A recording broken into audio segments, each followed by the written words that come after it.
against the light talaga. Kanina pa ako naghahanap ng pwesto. Ayun, may bangka na naman dumaan ba? Oo. Gusto ko sumakay ng bangka. Tapos nagbablog ako sa gitna ng dagat. O dito naman masyado maputi. Doon naman madilim. Ano ba talaga? Ang hirap kumuha ng signal. Ano signal? Ng anggulo. Anggulo-gulo ng anggulo. Tapos wala pa signal dito. Video lang ako ng video at saka picture. Saka na ako mag-upload. Uy, ang cute ng niyog. May bunga siya. Ang liit. Ngayon ko lang napansin na nagbe-video na ako. Kanina kasi busy ako sa pagme-makeup. Diyos ko, isang oras na higit ako nag-makeup. Pero at least success ang makeup ko. So pretty ako this morning. Char. O diba? Success ako. Minsan talaga palpak ako mag-makeup. Pero today I am so pretty. Oo, vlog po. Oo. Yes. Natatawa sa akin. Nagsisalita ako. Oh my God. Oh. Kasi ako, hindi lang taping ang purpose ko. Nagba-vlog din ako para may pang-content ako. Dahil syempre, content creator ako. Hindi lamang ako artista. O, diba? Artista. Kaya, natatawa sila sa akin. Dahil akala nagsasalita ako mag-isa. Oh my God. Hindi ko content ako.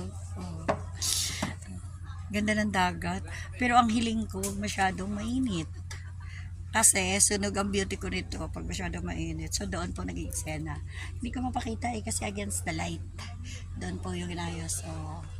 So ngayon nasa kubo pa lang kami. Sa bahay kubo kahit monte. Ang halaman doon. Kasi malamig naman dito. Di man kailangan ng aircon. Malamig. Kaya nga may jacket pa kami. Wow. Naka-BM si Papa.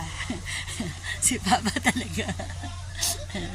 Biruin mo si Wardrobe. Ito rin na pinasuot sa akin yung aking profile profile picture dress.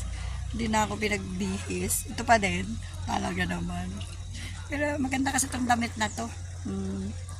Kahit na mura lang to. I bought this from Lovito. Oo. Pero meron dito sa Shein. Kaya lang sa Lovito ko ito binili.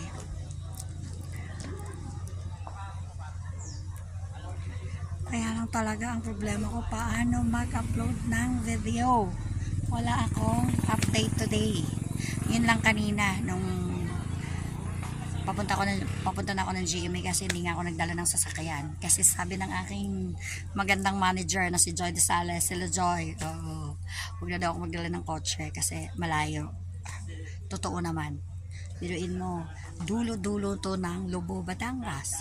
Nasa almost 4 hours mahigit. Kulang 5 hours.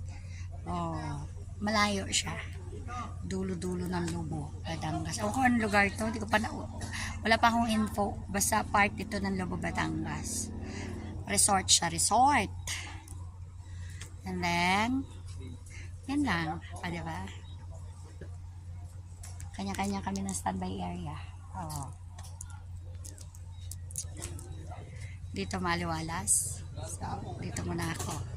Mamaya pag medyo na, pasok na ako sa kubo para mainit.